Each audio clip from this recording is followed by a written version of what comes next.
क्षेत्रों में लगे लोगों के हितों में जो अनेकों महत्वपूर्ण व ऐतिहासिक फैसले लिए गए थे, जिन्हें सत्ता परिवर्तन होने पर बाद में सपा व बीजेपी की सरकार ने ज़्यादातर दरकिनार कर दिया है, तो उन्हें भी फिर से शुरू किया जाएगा। इसके साथ ही बीएसपी की सरकार बनने पर यहाँ बीजेपी व सपा आदि के शासनकाल की तरह कानून व्यवस्था को किसी भी कीमत पर खराब व लचर नहीं होने दिया जाएगा और हर स्तर पर कानून द्वारा कानून का राज कायम किया जाएगा। जाति व धर्म के नाम पर यहाँ लोगों का किसी भी प्रकार से शोषण व उत्पीड़न आदि नहीं होने दिया जाएगा। खासकर कानून व्यवस्था को बेहतरीन बनाने के लिए विशेष अभियान के तहत व दलगत राजनीति से ऊपर उठकर यहाँ गुंडों, बदमाशों, माफियाओं व अन्य आपराधिक एवं अराजक तत्वों को भी जेल की सलाखों में ही भेजा जाएगा, जहाँ मेरी सरकार में इनकी जेल के बाहर नहीं बल्कि जेल के अंदर ही सही जगह होती है। इतना ही नहीं बल्कि जाति, धर्म व राजनीतिक द्वेष की भावना के तहत जिन लोगों को खासकर धरना प्रदर्शन आदि के नाम पर जबरदस्ती गलत धाराओं में फंसाकर उन पर अनेकों केस चलाए हुए हैं वर्तमान भाजपा सरकार में, तो उन मामलों की भी सही से जांच करा के उनके केस भी खत्म किए जाएंगे। अर्थात वर्तमान भाजपा सरकार में प्रदेश की जेलें जो अधिकांश ऐसे लोगों से भर दी गई हैं, तो उन्हें खाली करा के केवल यहाँ आपराधिक तत्वों को ही रखा जाएगा। इसके अलावा प्रदेश में खासकर शिक्षा के क्षेत्र में व अन्य और विभागों के भी कर्मचारी जो आए दिन अपनी मांगों को लेकर धरना प्रदर्शन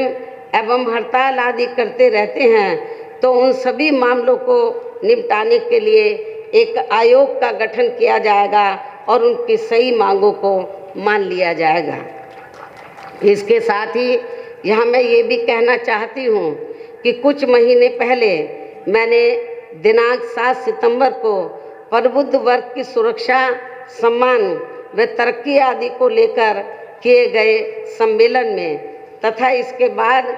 दिनांक 9 अक्टूबर को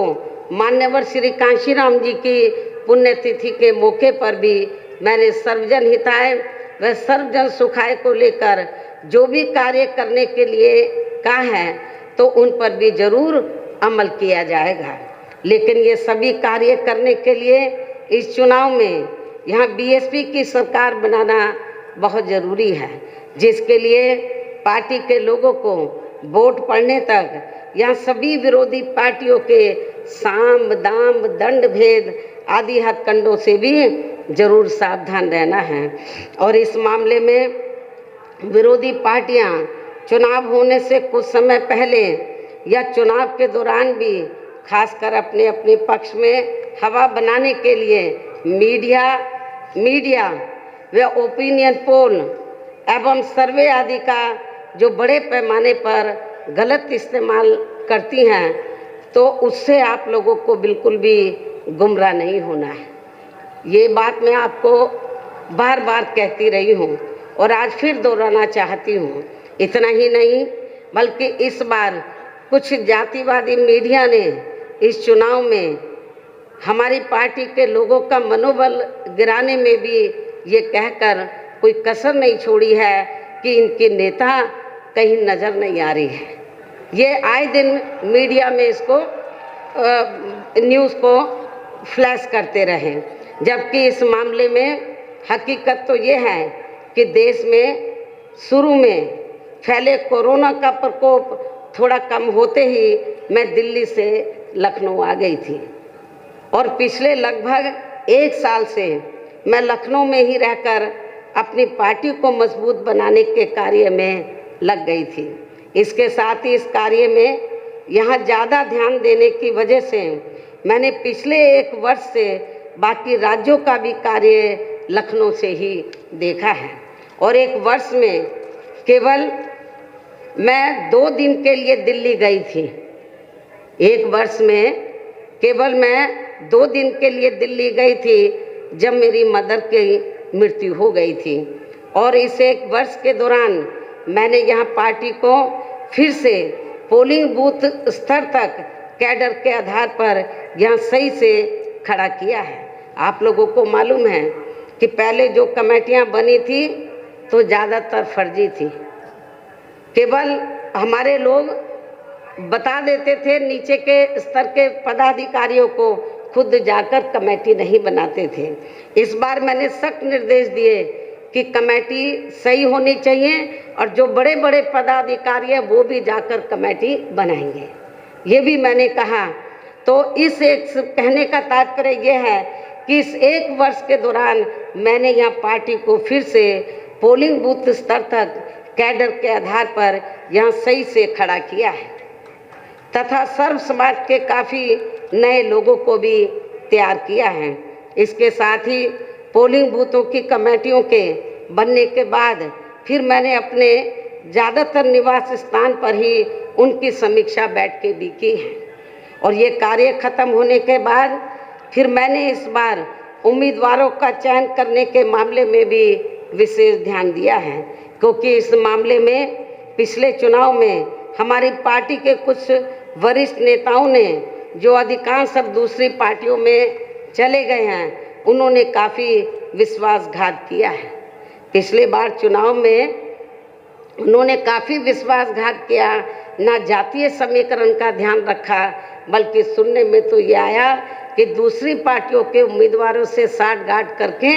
हमारे नेताओं ने ज़्यादातर डम्मी कैंडिडेट खड़े कर दिए, जिसकी वजह से पिछले विधानसभा चुनाव में हमारी पार्टी का अच्छा रिजल्ट नहीं आ सका। इस चीज़ का मैंने विशेष ध्यान दिया इस बात की तरफ, और मैंने ये फैसला लिया कि इस बार मैं ये कार्य अपनी देखरेख में खुद करूँगी। 403 विधानसभा की सीटें हैं, एक एक सीट पर मैं उम्मीदवार से खुद मिली हूँ, अपने रेजिडेंस पर उनका पूरा परिचय लिया, तो तब मैंने उनका टिकट फाइनल किया है, ताकि पिछले चुनाव की तरह हमारे साथ कोई धोखा ना हो जाए। और इसके बाद जैसे ही मैं इस कार्य से कल मैं फ्री हुई इस कार्य से, तो आज मैं अपनी पार्टी के उम्मीदवारों को जिताने की अपील करने के लिए यूपी की दलितों की खास राजधानी आगरा में आप लोगों के बीच में आ गई हूँ।